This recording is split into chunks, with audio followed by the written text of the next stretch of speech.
vowel sounds did you get there? I believe I counted 24. Wrong by 100. There are 130. I'm quite done up for this morning. Tired of listening to sounds? Yes, it's a fearful strain. Oh, that comes with practice. I rather fancied myself as I can pronounce the 24 distinct vowel sounds. But your 130 beat me. I can't hear a bit of difference between most of them. You hear no difference at first, but if you keep on listening, you do find they're all as different as from A from B.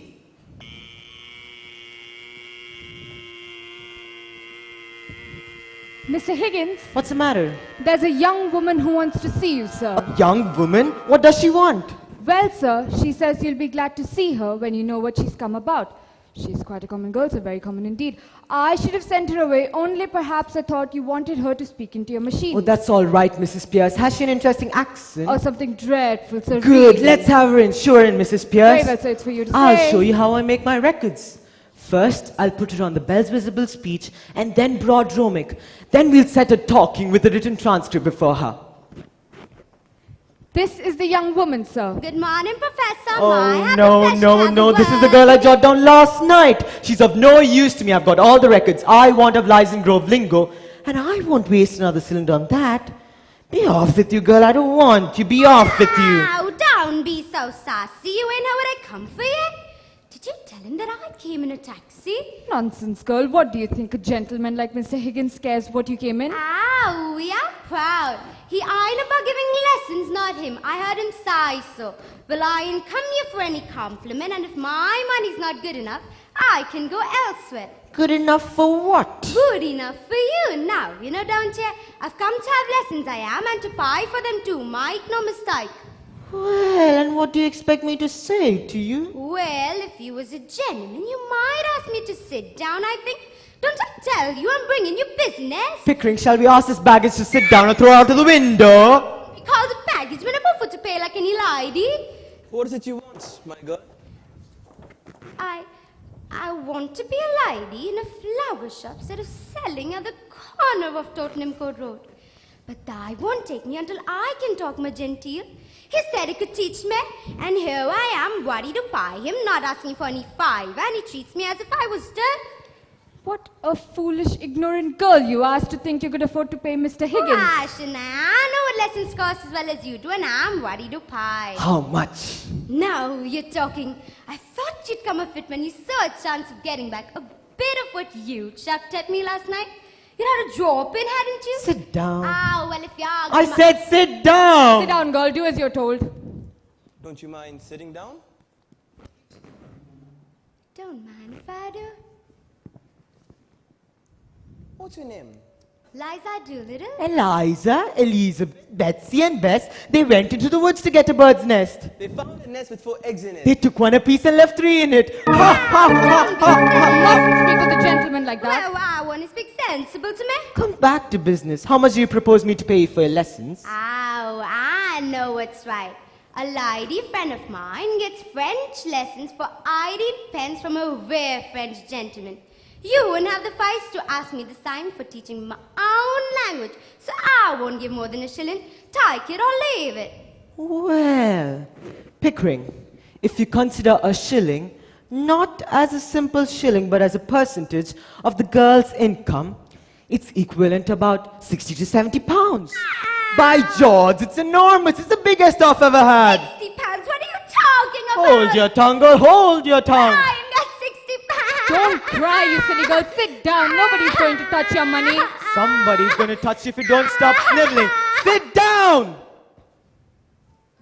One would think you was my father. If I decide to teach you, I'll be worse than 2 fathers to you. Here. What's this for? To wipe your eyes or to wipe any part of your face that feels moist.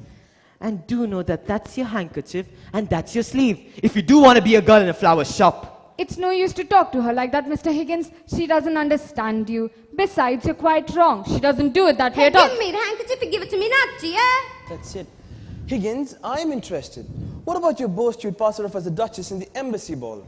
I'll tell myself that you're the best teacher in town if you make it that good. I bet to pay for all the expenses of your experiments, and I'll pay for her lessons too. You're very good. Thank you, Captain. It's almost irresistible. She's so deliciously low, so horribly dirty. I ain't dirty. I washed my bison hands before I come. I did. I'll take it. I'll make this girl into a duchess in 6 months. Take her away, Mrs. Pierce. Is there a good fire in the kitchen? Yes. Rip all her clothes off and ring up Whitley. Till then, wrap her up in brown paper. Brown paper. You're no gentleman. You're not to talk of such things. I'm a good girl, I am, and I know what the like of you I do. But I've no place to put her. Put her in the dustbin. Ow! Higgins, do be reasonable. You must be reasonable, Mr. Higgins. Really, you must. You can't walk over everybody like this. I walk over everybody? My dear Mrs. Pierce, my dear Pickering, I never had the slightest intention of walking on anybody. Besides, I did propose myself that we be kind to this poor girl. If I did not express myself clearly, it was because I did not wish to hurt her delicacy. Oh, it was. Well, the matter is, sir, that you can't pick the girl up as if you were picking up a pebble on the beach. Why not? Why not? But you don't know anything about her. What about her parents? She may be married. Gone. There, as the girl very properly says, gone. Married indeed. A girl of that class looks out 40-year-old drudge after she's been married. Who'd marry me? By George, Eliza. The streets will be strewn with bodies of men shooting themselves before I've been done with you. You mustn't speak to her like that, Mr. Higgins. I'm going away. He's off his chump. I don't want to bomb. He's teaching me. Indeed, I am mad, am I? Very well, Mrs. Pierce. Throw her out. Stop, Mr. Higgins. I won't allow it. It's you that are wicked. Go home to your parents, girl, and tell them to take better care of you. I ain't got no parents. Very well, then what on earth is all this fuss about? She's of no use to anybody but me. Take her downstairs, Mrs. Pierce. But what is to be done with her? Is she to be paid anything? Do be sensible, sir. What's to become of her if you left her in the gutter? That's not any of our business. Very well, then we'll teach her for the next 6 months and throw her back into the gutter. Then it's not our business. Higgins, the girl's got some feelings too. I don't think so. You've got enough feelings, aren't you? You care for nothing but yourself. I've had enough of this. I'm going away. You ought to be ashamed of yourself. Eliza, some chocolates? I don't know what might be in it. Well, a pledge of good faith. I'll take one half, you take the other. Think of all the chocolates, Eliza. Think of all the taxis and all the gold and diamonds. Ow, I don't want a gold and diamonds. I'm a good girl, I am. Higgins, I really